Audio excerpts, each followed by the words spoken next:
তো বন্ধুরা দেখো, সপ্তমীর দিন সাজুগুজু করে ফুল ফ্যামিলি বেরিয়ে পড়েছি আজকে ঠাকুর দেখতে। তো যাই হোক, সবাই মিলে ঠাকুর দেখতে বেরিয়ে পড়েছি। দেখো, হেলে দুলে সাজুগুজু করে একদম যাচ্ছি। প্রথমেই চলে এলাম এই প্যান্ডেলটা। এটা হচ্ছে সম্ভবত ইউথ ক্লাবের ওখানে প্যান্ডেলটায়। তো যাই হোক, সব প্যান্ডেলগুলো আমার মনে নেই, অনেকগুলোই প্যান্ডেল দেখতে পাবে। তো দেখো, গুটি গুটি পায়ে হাঁইটা হাঁইটা আমি ভিতরে প্রবেশ করে গেলাম এই সুন্দর মুহূর্ত দেখার জন্য, মা দুর্গার দর্শন করার জন্য। তো আজকে আমার এই ড্রেসটা কেমন লাগছে তো জানিও। এটা একটা ওয়ান পিস। তো কেমন লাগছে আমাকে সেটা জানিও। তো তোমরা কে কে কোথায় ঠাকুর দেখেছো এবং কোন দিন কি ঠাকুর দেখেছো, কি কি ড্রেস পরেছো, সেগুলো অতি অবশ্যই জানাবে।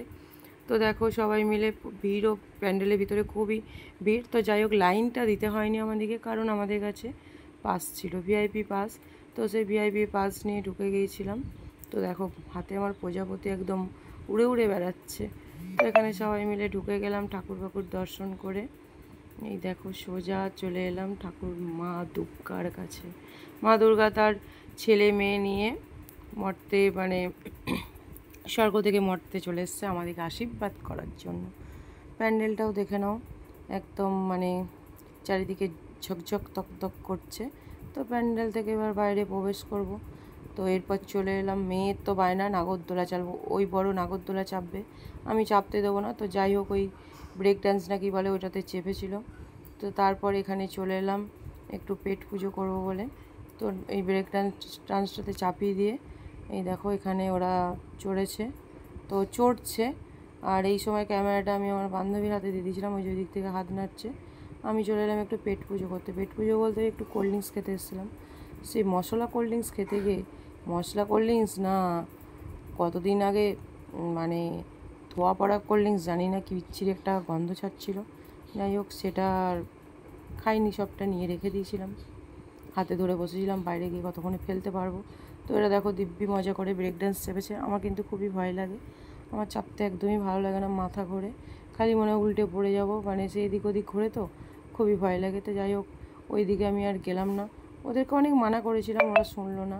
ছোটো ছেলে, মাথায় যখন যেটা চাপে, চাপবো তো চাপবই। তো দেখো, পাখাও কিনে নিয়েছি অনেকগুলো, হাওয়া খেতে খেতে আবার আর একটা মন্দিরে প্রবেশ করে ফেললাম। সবাই মিলে যাচ্ছি, তো ঠেলাঠেলি ভিড়াভিড়ি। তো যাই হোক, ঠেলাঠেলি করে চলে গেলাম। এখানে হচ্ছে লাইন দিতে হয়নি, এটা হচ্ছে পুলিশ লাইনে, যেখানে পুলিশ ফাঁড়িটা আছে, ওই ওখানে যেই ঠাকুরটা আছে সেখানে, বাবা ভোলানাথের কাছে। যাই হোক, ওই পুলিশ ফাঁড়ির ভিতরে ঠাকুরটা দেখার জন্য খুব সুন্দর করেছিল। আর এখানে বাচ্চাদের নৃত্য চলছিল, তো সেগুলোও দেখছিলাম। তো ভিতর বাইরে চারিদিক ঘুরে ঘুরে দেখছিলাম। আমি আমার মোবাইলে কিন্তু নিজে ক্যামেরা করিনি, ক্যামেরা আমার সাথে যারা ছিল, আমার ওই বান্ধবীকে ধরিয়ে দিয়েছিলাম। অর্ধেক ছবিগুলো উঠেছে, মাথার দিকগুলো ঠিকঠাক ওঠেনি, বুঝতেই পারছো। তো যাই হোক, সেইভাবেই তোমাদের সাথে একটু শেয়ার করলাম। কারণ এবছর পুজোটা অতটা আমি আনন্দিত থাকিনি, কারণ কি বলবো, বেরোতে হয়, ঠাকুর দেখতে হয়, একটু বেরোলাম, না বেরোলো না নয়। বাচ্চারা আছে যেহেতু, ওদেরকে নিয়ে তো একটু বেরোতেই হবে। তো চলে এলাম এখানে। দেখো, মা দুর্গাকে একদম সোলার সাজ দিয়ে সাজিয়েছে, খুব সুন্দর লাগছে। তো এখানে আবার বাচ্চাদের ডান্স ফান্স হচ্ছিলো, সেলফি জোন আছে। তো এই দিক থেকে আবার আমরা ঘুরে চলে এলাম চারিপাশ দেখতে দেখতে। তো মন খারাপের কারণটা কি সেটাও তোমরা জানতে পারবে, অবশ্যই বলছি। তো আমার মেয়েকে নিয়ে অপারেশন করতে যাওয়ার জন্য, ব্যাঙ্গালোর যাওয়ার জন্য আমাদের সব কিছু প্রিপারেশান রেডি ছিল। তো সেই কারণে খুবই কি বলবো, ইচ্ছা একদমই ছিল না, ইচ্ছার বিরুদ্ধেই বেরিয়েছিলাম জোর করে, একটু মন মারা হয়ে ঘরে ছিলাম। আমরা যেহেতু বেরিয়ে গিয়েছিলাম অষ্টমীর দিন, একদম কি বলবো, সকালে ভোর ভোর টাইমটা, ওই টাইমে আমরা বেরিয়ে গিয়েছিলাম। তো অষ্টমীর দিনও বেরিয়েছিলাম, দুটো দিন একটু ঠাকুর দেখতে বেরিয়েছিলাম, সপ্তমী আর অষ্টমী দু একটা এই কাছাকাছি যেগুলো, এগুলো দেখেছিলাম। দেখে তারপর বাড়ি ফিরে গেছিলাম। দেখো, পদ্মশ্রী তো এখানে এলাম, দেখলাম, কিন্তু পাস ছিল, কিন্তু ধরো ওই ভিতরটা যেখানে, ওখানটাতে একটু দাঁড়িয়ে দাঁড়িয়ে যাচ্ছিল। আর বিভৎস গরম ছিল, ঠাকুর দেখবো কি, এত গরম, গরমের চোটে ইচ্ছা করছিল না যে ঠাকুর দেখি, মনে হচ্ছে যেন চুপচাপ এক জায়গায় গিয়ে বসে থাকি ফাঁকা জায়গায়। তো যাই হোক, বছরে একবার এটুকু তো একটু কষ্ট তো সহ্য করতেই হবে বলো, আনন্দ করতে গেলে একটু কষ্ট সহ্য করতে হবে। তার সঙ্গে আমি হাতে পাখা তো নিয়ে নিয়েছি, 3-4টা আমাদের পাখা কিনে নেওয়া হয়েছিলো, আমার ওই বান্ধবী পাখাগুলোকেই কিনে নিয়ে চলে এলো। তো ওগুলো সবাই জন্য একটা করে পাখা নিয়ে এসেছি হাওয়া খাওয়ার জন্য। আর দেখো আমরা সব ঢুকছি, এরা হাত তুলে আশীর্বাদ করছে। তো যাই হোক, প্যান্ডেলটা খুব সুন্দরভাবেই সাজিয়েছিল, এইভাবেই চলছিল সব কিছু টুকিটাকি। আর ভিডিও আমি অনেক দিন পরই ছাড়ছি, কারণ এর আগে আমার সম্ভব হয়নি। আমি তো ওই প্রথমেই বললাম আমার মেয়েকে নিয়ে বেরিয়ে গিয়েছিলাম, মেয়ের অপারেশন ছিল, তো অপারেশন করে নিয়ে এসেছি। আজ ধরো নেই করে লক্ষ্মী পুজো হয়ে গেছে, এরপর লক্ষ্মী পুজো, দুর্গা পুজো পর লক্ষ্মী পুজোও অতদিন পর হয়, তো সেটাও কমপ্লিট হয়ে গেছে। এরপর আমার মানে কালী পুজোর সময়, একদমই সময় কালী পুজোর কাছাকাছি, তো ধরো সেই সময় করে আমি ভিডিওগুলো ছাড়ছি। কারণ আমি যেহেতু এতদিন ব্যাঙ্গালোরেই ছিলাম, এই জাস্ট 3 দিন হলো আমি বাড়ি ফিরেছি। এবার ধরো তার মধ্যে বাচ্চাটা আছে, অপারেশন হয়েছে, ধরো তার কাছে সময় দেওয়া, এডিট করা, তো যাই হোক এগুলো সময় পাচ্ছি না। আর মানে মাইন্ডটাও ঠিক ফ্রেশ নেই। তো যাই হোক এইভাবেই দেখলাম ভিডিওগুলো আছে, তো তোমাদের সাথে একটু শেয়ার করি যে আমি ঠাকুর দেখতে গিয়েছিলাম, বেরিয়েছিলাম ঠাকুর দেখতে, তো সেইভাবেই একটু শেয়ার করলাম। তো ডোন্ট মাইন্ড, তোমরা কিছু মনে করো না যে এতদিন পর আবার কে ভিডিও দেয়। জানি ভিডিও এতদিন পর দেয় না, হয়তো দুর্গাপুজো হলো, আমি কথা বলছি সপ্তমী, এই ধরো সপ্তমীর ভিডিও অষ্টমীতে কি নবমীতেও দেওয়া যায়, এইভাবে দিলেও হয়, কিন্তু আমার সেটা সম্ভব হয়নি, তো সেই কারণে আমি দিতে পারিনি। তো যাই হোক পরেই ভিডিওগুলো শেয়ার করছি, তো পরে চেষ্টা করব। এখন যে ভিডিওগুলো আমার যতগুলো মানে ভিডিও করা আছে আমি সেইগুলো তোমাদের সাথে শেয়ার করে দেবো, যেহেতু আমি চ্যানেলটাতে ভিডিও দিই, তো সেই কারণে। তো আমার চ্যানেলে অনেক দিন ভিডিও কোনো কিছুই দেওয়া হয়নি, কারণ আমার মাইন্ডও ঠিক থাকেনি, একটু টেনশনেই ছিলাম, ধরো সেই চাপেতে আমি আর ভিডিও শেয়ার করতে পারিনি। তো এইভাবেই পুজোটা কোনো রকমভাবে আমার কাটলো।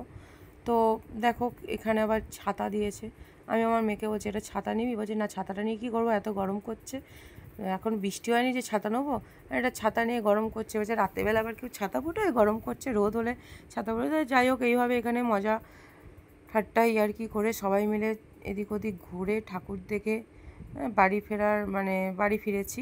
তো এই সপ্তমীর দিনই কয়েকটা ঠাকুর দেখেছি, মানে যে কটা দেখেছি এখানে তোমরা ভিডিও দেখতে হবে, অনেকগুলোই দেখা হয়েছে টুকিটাকে ঘুরে গাড়ে, যেহেতু পাস ছিল তাড়াতাড়ি দেখা হয়ে গেছে। তো অনেকগুলো বলতে ধরো আমি বেরিয়েছিলাম বাড়ি থেকে ওই 7:30 এরকম, তো 11:30টার মধ্যে বাড়ি ঢুকে গেছি। তো মাইন্ড ঠিক লাগছিল না, ঘুরছিলাম তো ইচ্ছা করছিল না, তো সবাই ছিল সেই মুহূর্তে ধরো ঘুরেছি, সবাইও দেখবে সেই জন্য। আর অষ্টমীর দিন তো খুবই কম দেখেছি, সেই ভিডিও তোমরা দেখতে পাবে। তো যাই হোক এইভাবেই চলছিল। তা তোমাদের পুজো নিশ্চয়ই সবাইকার আশা করি ভালো কাটবে, সবাই ভালো আছো, ভালো থাকবে। তো যাই হোক দেখো সবাইকার হাতেই কম বেশি পাখা কিন্তু আছে, এত গরমে মানে মা দুর্গা এসেছে, তার মধ্যে গরম, ওর পাখার হাওয়া খেতে খেতে সবাই যাচ্ছে। এইখানে চলে গেছি, এখানেও মন্দিরটা দেখো খুব সুন্দর করেছিল। তো এই কোথায় জায়গাগুলো কিন্তু কিছুই এখনও মনে করতে পারছি না, যেহেতু অনেক দিন হয়ে গেছে আর অত মাথাতেও নেই আমার, মানে কি বলবো কোথায় কী এবছর প্যান্ডেল হয়েছে, কি করেছি, মানে আমার সত্যি কোনো কিছু মাথাতে নেই, একদম মানে সিরিয়াস এটা একদম। তো যাই হোক এখানেও দেখলাম গুটি গুটি পায়ে প্রবেশ করছি। ও এটা হয়েছিল ভুতুড়ে যেই প্যান্ডেলটা করেছিল ওই শাঁকারি পুকুর, ওই প্রদীপ রহমানের যে ইয়েটা করেছিল। তো যাই হোক এখানের একটা ঘটনা ছোট্ট করে তোমাদেরকে বলি, খুবই বিচ্ছিরি হবে। ভূতের প্যান্ডেল বর্ধমানে অনেক জায়গায় করেছিল, আমরা বাইরে থেকে ভাবছিলাম কি আর্টিফিশিয়াল মানে যেগুলো থাকে সেই ধরনেরই কোনো টাচু বাচু করা আছে, তো বাইরেই আর কি মারছিলাম, ভয় দেখাচ্ছিলাম। তো ভিতরে গিয়ে দেখি মানে বিচ্ছিরিভাবে কয়েকজন মানে ছেলে মদ্যপান করে ওরা ওখানে ভূত সেজেছে, বিভিন্ন ভূত সেজেছে বলতে মুখোশ পরে আছে। আর এখানে লাইটটা এতটাই বাজে ছিল, লাইটটা প্রচণ্ড বেশি ইয়ে হয়ে গেছিলো, তো লাইটের ইয়েতে তো মানুষের চোখে দেখতে পাচ্ছিল না, বুঝতেই পারছি দেখো লাইটটা কীভাবে জ্বলছে নিভছে, কোনো কিছুই দেখা যাচ্ছিল না। তো এখানে আমার হাতেও ক্যামেরা থাকেনি, তো সেই মুহূর্তে যাচ্ছিলাম এবং ভূতগুলো এত বাজে ব্যবহার করেছে, মানে যে মানুষগুলো ভূত বলা ভুল, কারো চুল ধরে টানছে, আমাদেরও চুল ধরে টেনেছে, পার্স টেনে দিয়েছে। তো আমার মেয়েকে এখানে পুরো হাতটা ধরে যেই টেনেছে, তো দেখতে পাবে দেখো শেষের মধ্যে আমার মেয়ে এখানে পুরো সেন্সলেস হয়ে গিয়েছিল। তো এতটাই বাজে ব্যবহার, শুধু আমার মেয়ে নয় অনেকজনেই এখানে অসুস্থ হয়ে পড়েছিল।